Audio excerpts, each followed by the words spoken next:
Ok les gars, aujourd'hui ça va être une vraie vidéo. Ça va être encore une fois une vraie vidéo. J'espère que vous allez très très bien. Aujourd'hui, je vais répondre à la question fatidique que je revois souvent sur Instagram, par message, en commentaire, etc. etc. C'est qui doit payer lors d'un premier rendez-vous? Qui doit payer lorsqu'on se voit pour une première fois? D'accord? Pour moi, la réponse, elle est bateau. Elle est classique. Donc je vais répondre à ça et je vais aussi vous dire à peu près le montant, le montant à dépenser parce que je vois des folies. J'ai vu des folies, c'est n'importe quoi. Mais avant tout, n'oubliez pas de liker, de partager, de vous abonner, de me rejoindre et nous rejoindre surtout la meute sur Patreon. Vidéo exclusive, contenu vrai, on parle cru sans filtre. Hein, là-bas, on est bien. Là-bas, c'est du contenu for real. Donc pour tous ceux que ça intéresse, lien dans la description. Et de me rejoindre sur Instagram, Brian.Forel, si vous voulez discuter, etc. C'est là-bas. Et aussi pour la motivation, mais ça, je le répéterai à la fin. On va pas perdre plus de temps que ça. Comme à mon habitude, on attaque directement le sujet. Alors, qui doit payer lors d'un premier rendez-vous? Pour moi, c'est logique. Pour moi, c'est logique. Qui est-ce que j'essaye de vous transmettre? Qui est-ce que j'essaye de créer à travers toutes mes vidéos? J'essaye de créer des hommes, on va dire, plus forts, plus matures, plus masculins. Des hommes qui sont en place. Donc pour moi, la personne qui doit payer lors d'un premier rendez-vous, lorsque vous voyez pour une première fois, c'est toi. Toi, l'homme. Hein, parce qu'il y a peut-être des femmes qui regardent la vidéo, mais là, quand je dis toi, c'est l'homme. C'est l'homme qui doit payer lors d'un premier rendez-vous. Pourquoi? Car ça va montrer déjà que tu es quelqu'un d'entreprenant. Déjà, quand je dis tu dois payer le rendez-vous, c'est toi qui le proposes aussi, le premier rendez-vous. Hein, c'est bien que tu dis, vas-y, par exemple, et si t'es libre vendredi, voilà, t'es libre vendredi, bah viens, on se voit à tel endroit, à telle heure, je passe te chercher. On va faire ça. Moi, je précise toujours, vas-y, je peux passer te chercher comme ça. Logistiquement, elle se dit, voilà, je peux que me préparer et après lui, il vient me récupérer. Mais des fois, lorsque vous habitez vraiment trop loin et en plus de ça, l'endroit où vous décidez d'aller, c'est encore très loin, généralement, elle va dire, non, je peux me déplacer toute seule, etc. Donc voilà, mais c'est toujours bien de proposer, de dire, moi, je peux venir te chercher si c'est possible, si c'est trop galère pour toi. Il n'y a vraiment pas de souci. Ok? Mais bon, moi, je dis, voilà, tu proposes le rendez-vous et tu payes le premier rendez-vous. Maintenant, le problème, le fond de ce problème-là, c'est pas de payer le premier rendez-vous. C'est la folie des bêtas fragiles. C'est la folie des Billy et Bob. Eux, ils deviennent fous. En fait, pour impressionner des femmes, il y a des mecs qui deviennent chelous. Ils deviennent louches. Ils sont là, ils se disent que plus je vais dépenser, plus elle va me voir grand, plus elle va se dire, ah ouais, lui, c'est un vrai gars, il est tellement en place, elle va limite tomber amoureuse. Le gars croit que plus il sort son portefeuille, il balance, elle va tomber amoureuse. Alors qu'absolument, c'est absolument pas le cas. Lors du premier rendez-vous, ça va jouer au feeling, la façon dont tu vas parler, dans la façon dont vous allez avoir une connexion, s'il va y avoir cette alchimie entre vous deux. D'accord? Car c'est bien beau. C'est bien beau de parler par message, d'avoir du game en texte, en SMS, lâcher des punchlines et tout, alors que bon, en soi, tu réfléchis à ce que tu vas dire, ou même, lorsque vous vous appelez toutes les 5 minutes dans la journée, vous parlez des 4 à 8 heures le soir avant de dormir comme des adolescents.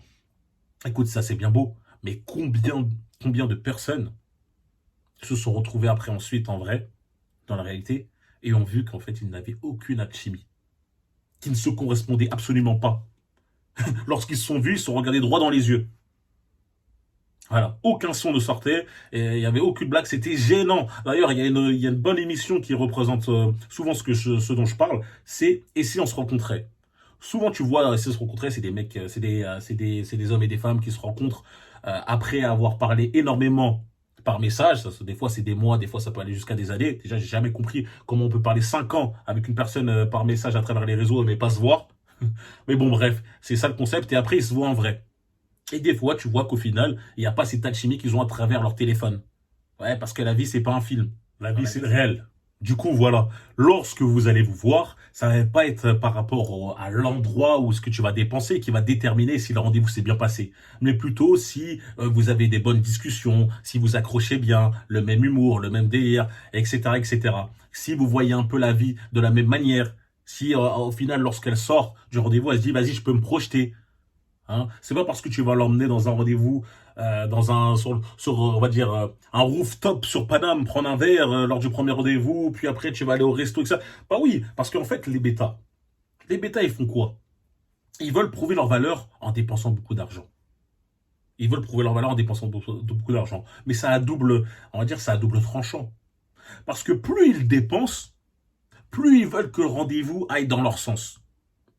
Ils sentent qu'après, la personne en face d'elle est limite redevable. Et ça, c'est malsain. D'accord? Et même eux, pour eux, à la fin, ils ont tellement dépensé, tellement investi, ils ont fait quoi? Le rooftop, ils sont partis au restaurant, ils sont partis après se balader, ils ont repris un petit truc à manger sur la route et tout, et il est reparti se poser, blablabla, et quand il rentre, la femme, elle fait finalement, j'ai passé un bon rendez-vous, mais je sais pas si ça va le faire. Le mec, il commence à avoir la haine. Il va rentrer dans la black pill. Il va dire, mais non, elle a profité de moi, etc. Non, rien à voir. C'est toi qui as fait tout ça. C'est toi qui es parti faire tout ça. Bon, là, j'ai extrapolé parce que généralement, s'il y a vraiment pas de connexion, je pense pas qu'elle ira à tout, au tête jusqu'au bout, tu vois. Normalement, vous prenez juste le verre, prenez un verre et c'est terminé. Mais ce que je veux dire là, c'est que limitez vos dépenses. Vous prenez un petit endroit où vous dépensez quoi, maximum 40 euros, 40 à 50 euros pour un premier rendez-vous. Pour moi, c'est pas mal. C'est pas mal déjà. Juste prendre un petit verre. Hein, ne commencez pas à aller dans des endroits où ça coûte 30 euros le coca, mais juste un verre, voilà. Si c'est 40 euros, 50 euros, c'est 20 à 25 euros par personne. Ça suffit largement. Largement pour faire connaissance. Pour bien accrocher. Ok? Et lorsque tu vas payer l'addition, voilà, tu vas pas te sentir lésé. Si ça marche, c'est tant mieux. Si ça marche pas, tant pis. Tu rentres tranquille. Si toi, pour toi, à cette heure-ci, là maintenant, lorsque tu dépenses 50 à 60 euros, ça te fait mal au cœur. Ça te fait mal au cœur du style, j'ai dépensé 40 euros, 40 euros et elle n'a pas voulu me revoir. Non, c'est trop. Tout concentre pas tout de suite à essayer de gérer. Tu vois, concentre-toi plus à créer, on va dire, de la valeur, à travailler sur toi-même, à être un peu plus en place. Ça, c'est le conseil que je te donne. Comme ça, tu vas éviter beaucoup de galères. T'inquiète pas que moi aussi, j'ai déjà fait cette erreur. Le fait d'être par terre, mais quand même de partir en rendez-vous, dépenser, et après tu rentres dans une logique où tu dis, je dois absolument conclure parce que j'ai dépensé mon argent, je dois le rentabiliser. Non, non, faut pas être comme ça, tu vois, faut être relax. C'est pour ça que c'est important d'être en place. Ça te permet d'avoir beaucoup plus d'options et de voir même la personne, on va dire, sous son vrai jour, tu vois. Là, tu vas juste véritablement profiter du moment sans penser à, ah, si, je dois conclure. Non, juste, on va voir si ça va bien marcher ensemble. D'accord? Elle me plaît physiquement, mais est-ce que lorsque j'ai une discussion avec elle, c'est intéressant? Après, voilà, ça dépend ce que tu souhaites faire avec elle. Hein. Hein, on est bien d'accord. Libre à chacun. Moi, je suis pas là pour vous dire faire ci, faire ça. Donc voilà, limitez le rendez-vous à une petite dépense, un petit endroit assez chill, et ça va suffire grandement. Hein, n'essayez pas de lui mentir, de lui faire vivre un train de vie que vous n'avez pas, parce que moi, je vous le dis, je l'ai déjà vu. J'ai déjà eu en consultation, j'ai déjà eu parlé avec des mecs qui étaient même capables de dépenser 300 euros pour un premier rendez-vous. Après, ces mêmes mecs-là viennent se plaindre. Mais non, c'est votre faute. Vous essayez de prouver votre valeur à travers vos biens, le fait d'être en place. Non, non, non. Essaye de montrer ton charisme. Essaye de montrer comment tu parles, le feeling. Et ça, c'est un bonus, le fait que tu es en place, normalement. C'est censé venir après. Maintenant, c'est vrai que, comme dans tout, il y en a certaines qui vont être intéressées que par ça. Hein. Moi, de toute façon, on m'a envoyé une vidéo où il y en a une qui dit ouais, si t'es pas capable de dépenser 300 euros lors d'un rendez-vous à chaque fois avec moi, à chaque fois qu'on se voit, 300 euros minimum, bah écoute, ça sert à rien de parler avec moi. Ouais, ça existe aussi. On va pas se mentir. Mais ça, c'est la minorité.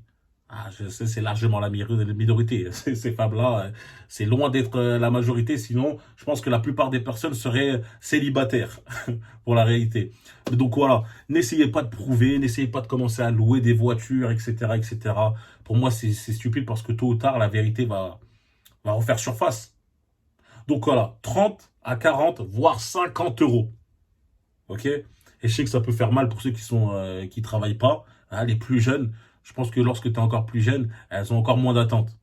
Là, je parle quand même pour des mecs qui sont un minimum dans 25, 25 et plus. Commencez pas à me dire que 40 ou 50 euros pour un premier date, c'est trop dur. Si c'est trop dur, les gars, on se reconcentre sur nous-mêmes, on travaille à fond, jusqu'à ce qu'on puisse se dire, voilà, 50 euros lors d'un premier rendez-vous, c'est absolument rien. Ok? Soyez la personne qui le fixe et dépensez. Dépenser, je veux dire, payer juste le premier rendez-vous. Et généralement, Si elle a un bon feeling avec vous, etc., elle va même se proposer d'elle-même de payer. Elle va dire non, mais t'inquiète, on fait moitié-moitié, etc. Tu dis non, c'est bon. Vas-y, de toute façon, une prochaine fois. La prochaine fois, si tu veux, c'est tout bon. Et voilà. La première fois, c'est toi qui le fais. Ok? C'est aussi simple que ça. J'espère que ça vous a éclairé, ça a éclairci ce sujet qui pour moi était assez simple, mais c'est toujours bon de rappeler cette chose. N'oubliez pas de liker, de partager et de vous abonner tout simplement, de me rejoindre sur Patreon. Hein, la meute, ça grandit de jour en jour, comme je dis, ça fait plaisir. On se retrouve très très vite pour une vidéo, peut-être de réaction et tout. On va voir. Dites-moi en commentaire si vous avez des sujets. N'oubliez pas le petit for real, la team notif, et on se retrouve très vite, tout simplement. Allez, peace.